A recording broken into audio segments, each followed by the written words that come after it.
سو اب یہ کچھ کوٹیشنز ہیں میری ہی لکھی ہوئی اور خالی لکھی نہیں ہوئی، میری زندگی میں شامل ہیں، اس کے اوپر ہم ذرا بات کریں گے۔ اس کے بعد ایک کامیابی سونے والوں کو نہیں بلکہ نیند پر قابو پانے والے کو ہی ملتی ہے۔ سر یہ نیند پر کیسے قابو پائیں بتائیں ذرا۔ اس سے جب بھی بات ہونی نا، اسے کہہ رہا میں تھکی میں سونا ہے پہلے، میں نے کہا پھر تم نہیں کامیاب ہو سکتی، سونا ضروری نہیں ہے۔ اور کل اس کو میں نے ماڈل پیش کیا ہے، صبح 4:10 پہ اٹھا اور رات کو 11:30 بجے سویا میں۔ تو میں یہ کہتا ہوں کہ نیند کے غلام نہ بنے، نیند کو غلام بنائیں۔ میں نے ریلیکسیشن سیکھی ہوئی ہے، 15 منٹ مجھے دے دیں جو مرضی کام لے لیں، جب ذرا تھکتا ہوں 15 منٹ، اور یہ میں نے 1976 میں سیکھی تھی ٹیکنیک۔ اور اس 15 منٹ میں آپ نے اپنے ذہن کو خالی رکھنا ہے، میں نے کچھ نہیں کرنا، بس آرام سے، اور جب میں اٹھتا ہوں فریش، میں یہ استعمال کر رہا ہوں۔ اب آپ کے سوال کا جواب آ گیا، مجھے تو اس کا فائدہ، میرے کچھ بھی نہیں ہوا، بلکہ یہ جب پریزنٹیشن شروع ہوئی تھی تو میں نے اس کو کہا، میں نے کہا یار یہ کام نہیں ختم، میں 2 گھنٹے نیند کم کر دو، بیمار ہو جائیں گے، کچھ ہو جائے گا۔ اور میں نے کہا یہ میری ذمہ داری ہے، آپ کی ذمہ داری نہیں ہے، کیا ہوا ہے مجھے؟ جو کام نہیں آتا اسے کرنا سیکھ لیں۔ ڈاکٹر صاحب کی ایک بہت خوبصورت کوٹیشن۔ سر آپ ہی بتائیے کہ آپ نے کس سینیریو میں یہ کوٹیشن بنائی ہے؟ لے جی پوری توجہ سے پھر بات سنیے گا، کچھ نہ کچھ شیئر کرنا ہی پڑے گا نا مجھے۔ 1971 میں ایک جگہ پہ جاب کرتا تھا، تو میرے والد محترم کو شوق تھا ریڈیو بنانے کا، اس وقت اس کے ٹیوبوں والے بنتے تھے۔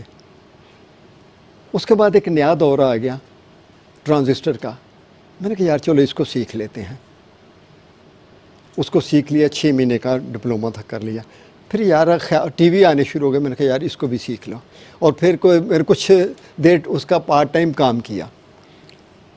اور پھر رفتہ رفتہ 79 میں یہ خیال آ گیا کہ یار یہ بھی کام کر رہے ہو لیکن ایک اور بھی کام کرو، اپنی ایجوکیشن کو امپروو کرو۔ 79 سے لے کر اب آج تک میں نے پڑھنا نہیں چھوڑا، اور آج میں آپ کے سامنے اس طرح ہوں۔ پھر شاید مجھے کوئی چیزیں یاد بھی نہ ہوں کہ اتنے میں نے فن سیکھے کہ جو انبلیویبل بن جاتے ہیں۔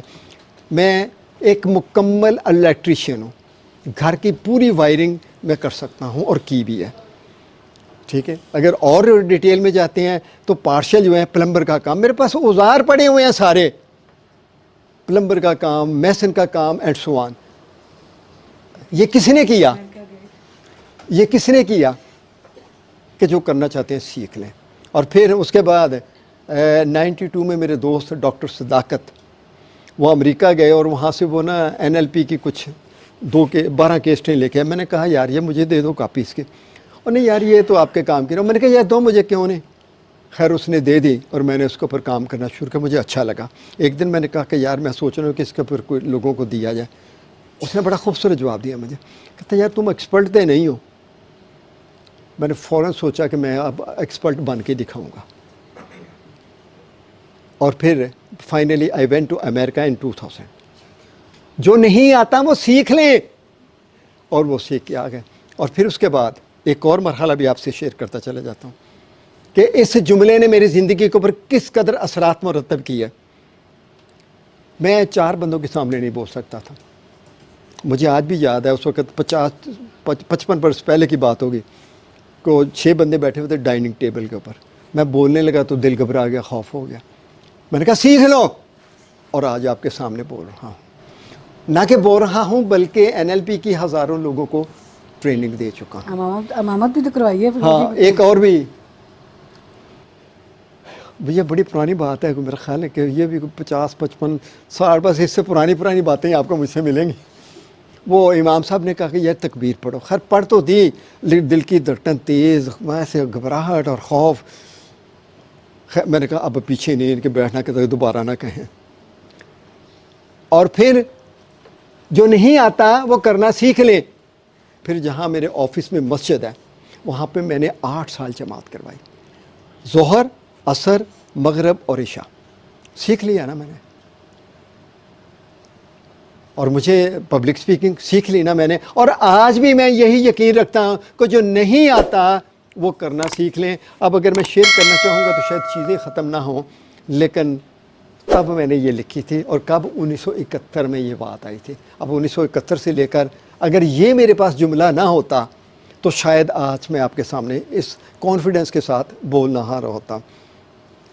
سو میرا خیال ہے بات واضح ہو گئی. آپ بھی اگر اپنی زندگی میں اس کو استعمال کریں کہ جو نہیں کرنا تھا سیکھ لیں. کوئی ایشو تو نہیں ہے نا کوئی بھی. ہاں ایک ایشو ضرور ہے کہ ہمارا ارادہ نہیں بنتا. جب ارادہ نہیں بنتا تو ہم کچھ بھی سیکھ نہیں پاتے. کامیابی انہی کا مقدر بنتی ہے جو آج کا کام آج ہی کرتے ہیں, نہ کہ کل کا انتظار. ڈاکٹر سائم, کیا کبھی آپ نے اس پہ عمل کیا؟ کبھی سوچا؟ کبھی اس نقطۂ نگاہ سے خیال کیا؟ اور الحمدللہ یہی ہوتا ہے. اب یہ 6 ہفتے چلی ہے, اس کے میرے درمیان جو تلخی ہوتی تھی وہ اسی بات کے, میں کہتا ہوں کہ اس کو 2 دن پہلے ختم ہونا تلخی چاہیے. نہیں, ڈانٹ پڑتی تھی, اچھی خاصی طبیعت صاف کرتے تھے. کل کے انتظار کریں, پرسوں کا بھی کر. اچھا پھر بولنا. جب تک خواب حقیقت نہ بنے نہ تھکو نہ رکو, بس آگے ہی بڑھتے رہو. اس کی گواہی دیں گے. یہ کیا ہے آپ کدھر کر رہے ہیں؟ یہ بڑی امپورٹنٹ باتیں ہو رہی ہیں, زندگی بدلنے والی ہیں یہ باتیں. جنہوں نے میری بدلی ہے میں وہ باتیں شیئر کر رہا ہوں. اس کا مطلب ہے کہ جب تک الحمدللہ نہ میں تھکتا ہوں, جو بھی ہے وہ آپ کے سامنے, آپ دیکھ رہے ہیں سارا کچھ.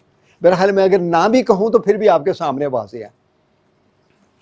ایک شعر مجھے یاد آ گیا, کسی شاعر نے کہا تھا, کیسے کہہ دوں کہ تھک گیا ہوں میں, کیسے کہہ دوں کہ تھک گیا ہوں میں, جانے کتنوں کا حوصلہ ہوں میں.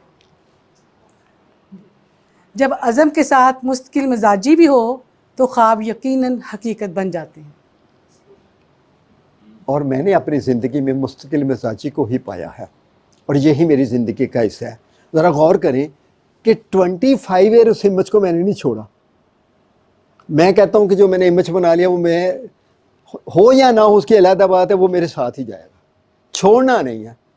جو فیصلہ کر لیا وہ کریں. تو میں آپ کو کر کے دکھا رہا ہوں, لوگوں کی باتیں نہیں کر رہا. یہ سامنے ہے آپ کے. جو بغیر رکے مسلسل عمل کرتا ہے وہی اپنے مقصد تک پہنچتا ہے. آپ نے یہ نوٹ کرنا ہے, جو میرے قریب کے ساتھی بیٹھے ہوئے ہیں یہاں پہ, جو مجھے 10 سے 15 سال سے جان رہے ہیں, مجھے ملتے ہیں, آپ نے یہ فیصلہ کرنا ہے کہ جو میں نے لکھا ہوا ہے کیا میرے اندر موجود ہے یا میں نے ویسے ہوا میں لکھ دیا ہے. نہیں, یہ ساری باتیں آپ کی ہڈ بیتی ہیں. ٹھیک ہے, اور اگر میری ہڈ بیتی ہے تو پھر آپ کی ہڈیوں کو بھی یہ تبدیل کر سکتی ہے. یہی ہے لمحہ زندگی بدلنے کا, اسے اپنی مرضی کے مطابق استعمال کرنا سیکھو. یہ اپنی مرضی کے مطابق استعمال کرنا کیا مطلب ہوا؟ بڑی امپورٹنٹ بات ہے. بھائی پہلے طے کریں کہ آپ چاہتے کیا ہیں, اور پھر اس کے مطابق آپ اس کو استعمال کریں. مشکل وقت آتے ہی سکھانے کے لیے ہیں, یعنی مشکل وقت آتے ہی سکھانے کے لیے ہیں. جیتتے وہی ہیں جو سیکھتے ہیں. اب دیکھیے گا, میں نے تو یہ کہا کہ کینسر بھی مجھے سکھانے کے لیے آیا ہے, اور یہ آج کی ورکشاپ صرف کینسر کی بدولت ہوئی ہے, اور وہ بھی حل ہو گیا, میں بھی امپروو کر لیا, اور آپ لوگوں کو بھی علم مل گیا. تو کیا ہوا؟ مشکل سکھانے کے لیے آتی ہے, لہٰذا کیا آپ سیکھنے کے لیے تیار ہیں؟